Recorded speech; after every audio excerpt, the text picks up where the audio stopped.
올해 마지막 본회의를 앞두고 있지만 사립유치원 비리를 막기 위한 유치원 3법과 위험의 외주화를 방지하는 이른바 김용균법의 처리는 여전히 불투명합니다. 네, 당초 오후 2시로 예정됐던 본회의는 5시로 연기된 상황인데요.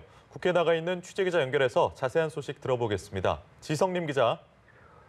네, 국회는 올해 마지막 본회의를 열고 정기국회에서 처리하지 못했던 80여 건의 민생 법안을 표결에 붙입니다.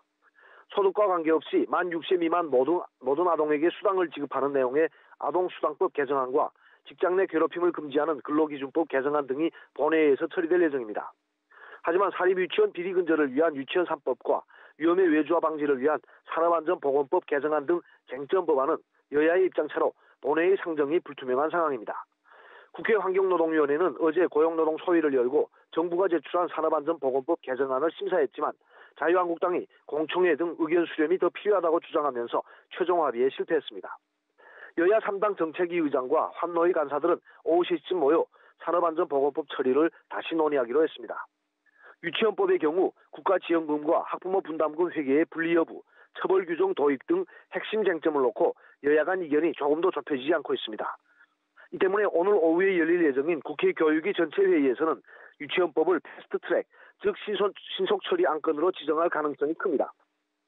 패스트트랙은 소관상임위원회 전체 회의에서 재적의원 5분의 3 이상 찬성으로 지정되는데 교육위 위원 15명 중 더불어민주당 7명, 바른미래당 2명으로 민주당과 바른미래당이 손잡을 경우 패스트트랙 처리는 가능합니다.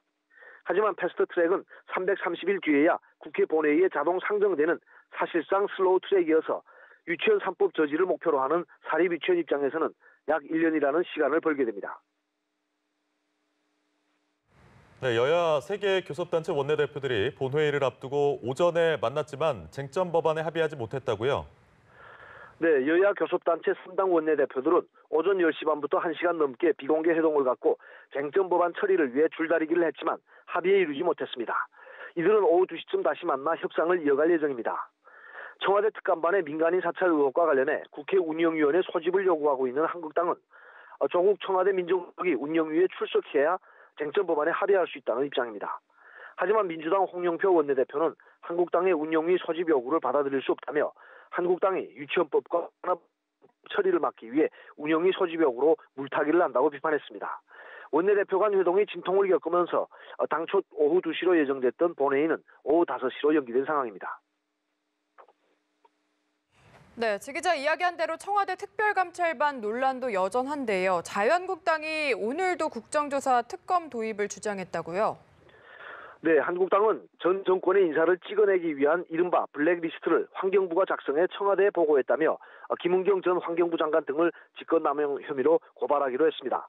오전에 열린 당 회의에서 나경원 원내대표는 블랙리스트와 관련해 이 같은 일이 모든 부처에서 일어났을 것이라며 이런 부분이 하나씩 밝혀지면 국정조사로 갈 수밖에 없다고 말했습니다. 또 검찰이 흉내내기 수사로 일관하면 특검을 검토할 수밖에 없다고 강조했습니다. 특히 문재인 대통령이 이명박 정부 시절 국무총리실 산하에서 일어난 사찰을 보고 국기문란 행위로 탄핵이 가능한 사안이라고 했는데 이번 일은 탄핵감이 아닌지 답해야 한다고 주장했습니다. 지금까지 국회에서 연합뉴스TV 지성림입니다.